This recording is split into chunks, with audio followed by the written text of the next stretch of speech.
आस गुप्त नवरात्रि का अवसर पर 9 दिवस तक मां देवी की आराधना की जाती है। देवी की आराधना किस प्रकार कैसे की जाती है, इसकी जानकारी देवास स्थित मां चामुंडा मैया के दरबार में पंडित श्री विनय नाथ जी द्वारा तिमिर किरण के रिपोर्टर से खास बातचीत में उन्होंने मां की आराधना के बारे में महत्वपूर्ण जानकारियां दी।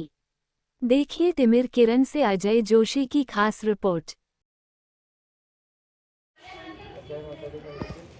मैं ये जानना चाहता हूँ कि अभी जैसे गुप्त नवरात्रि का पावन पर्व चल रहा है, यहाँ पे डेली कितने भक्तों का आना लगा रहता है, आप किस प्रकार से माँ की सेवा कर रहे हैं और कितने वर्षों से यहाँ सेवा दे रहे हैं। जय माता दी। आप अभी माँ सिद्धपीठ तुलजा भवानी जी के दर्शन कर रहे हैं चामुंडा टेकरी में। यहाँ स्थान राजा भर्तरी के समय से यहाँ विराजमान है। जैसे राजा विक्रमादित्य के समय से यहाँ पर विद्यमान देवी मानी जाती है। गुरु गोरक्षनाथ जी ने यहाँ पर तपस्या की है, जो नाथ संप्रदाय के बड़े प्रख्यात गुरु माने जाते हैं, त्रिकालदर्शी रहे। राजा भर्तरी जब शिकार करने आए थे तो उन्हें इसी स्थान पर आकर के राजा भर्तरी को गुरु गोरक्षनाथ जी के दर्शन मिले। यहाँ से लेकर के हम पूजा करते हैं आज तक की वर्तमान की स्थिति में आप अभी मुझे पूजन करते देख रहे हैं। यहाँ पर देवी की मान्यता है, देवी 3 स्वरूप बदलती है। अभी आप वृद्धावस्था में देवी के स्वरूप के दर्शन कर रहे हैं। जब आप सुबह में दर्शन करेंगे मंगला के समय तो देवी बाल्यावस्था में आपको दर्शन देगी।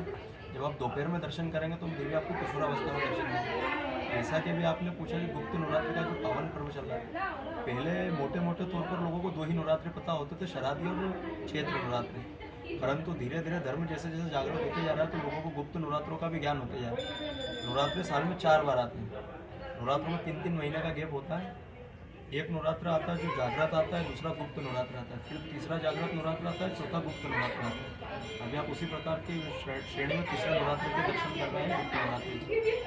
इन्हीं नवरात्रियों में देवी की विशेष पूजन होती है, जो सिद्ध कार्य करने के लिए पूजन होती है। ये सिद्ध पीठ है, जैसे नाथ संप्रदाय के द्वारा सिद्ध किया गया है। देवी सती के रक्त से देवी यहाँ उत्पन्न है। जैसे आप गढ़कालिका देखते हैं, प्रसिद्धि माता देखते हैं, तो वो अर्धशक्ति पीठों में, क्योंकि वहाँ देवी के खंड गिरे थे, और ये शक्ति पीठों में गिना जाता, रक्त पीठों में गिना जाता है, क्योंकि देवी सती का यहाँ रक्त गिरा था। तो जब से यहाँ नाथ संप्रदाय पुजारी परिवार की पूजन चलती आ रही है।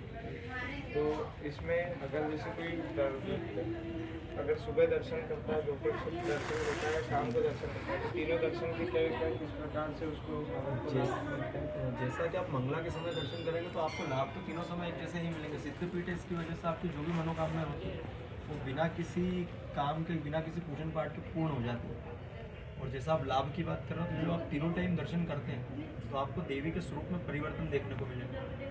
जब आप देवी का मुखारबिंद देखेंगे तो आपको खुद को पता लगेगा कि देवी का सुबह जब स्वरूप के दर्शन किए थे तो बाल्यावस्था दिख रही है, एकदम कोमल। जब आप दोपहर में करेंगे तो एकदम आपकी जैसी युवावस्था दिखेगी एकदम में। जब आप अभी दर्शन करो तो आपको वृद्धावस्था का आभास हो रहा होगा। ये देवी की यहाँ की मान्यता जो अभी भी यथास्थिति में यहाँ पर मानी जाती है।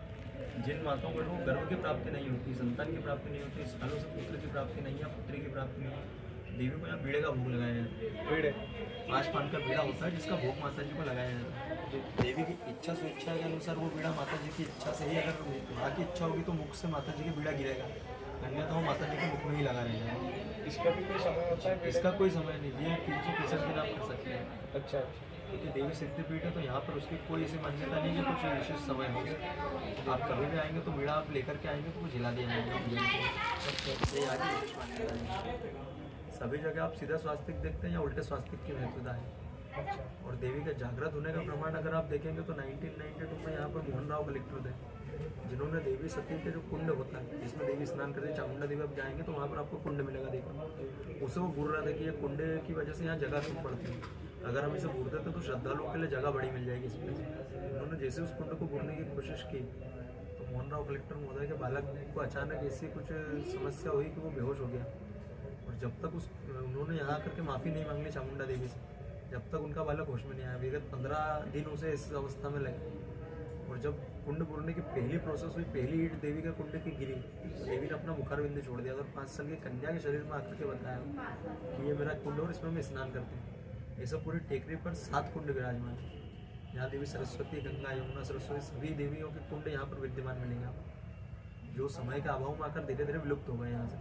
अभी कुछ 2-3 कुंड बचे हैं जो कालिका माता के वहाँ है, अष्टभुजा के वहाँ है, चामुंडा देवी के वहाँ वही कुंड बचे हैं। बाकी सब कुंडों का अपनी विलुप्त हो चुका है यहाँ से। ये यहाँ की मान्यता है। जय माता। जय माता दी।